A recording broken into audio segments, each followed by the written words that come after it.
নবগঠিত core committee স্থগিত করে মমতা বার্তা দিলেন প্রবীণ নেতাদেরও।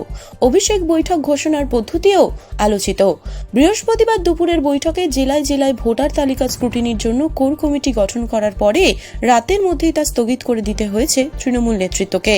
তারপরেই শাসক শিবিরের অন্দরে শুরু হয়েছে জল্পনা। এই ঘটনাকে কয়েকদিন প্রবীণ নেতার উদ্দেশ্যে দলের সর্বময় নেত্রী মমতা বন্দ্যোপাধ্যায়ের বার্তা হিসেবেই দেখছেন অনেকে। পাশাপাশি 15ই মার্চ অভিষেক বন্দ্যোপাধ্যায়ের ভার্চুয়াল বৈঠকের সূচি যেভাবে বৃহস্পতিবারের বৈঠকে ঘোষণা করা হয়েছে সেই পদ্ধতি নিয়েও শাসক দলের মধ্যে আলোচনা শুরু হয়েছে। গত 27শে ফেব্রুয়ারি নেতাজি ইন্ডোরের সভা থেকে মমতা একটি কমিটি গড়ে দিয়েছিলেন। তার নির্দেশ ছিল ওই কমিটির সদস্যরা প্রতিদিন পালা করে তৃণমূল ভবনে বসবেন। 8 দিনের মাথায় ওই কমিটির প্রথম বৈঠক হয়েছে বৃহস্পতিবার। সেখানেই ঘোষণা করা হয় প্রতিটি জেলার স্ক্রুটিনির কাজ দেখভালের জন্য কোর কমিটি গড়ে দেওয়া হলো।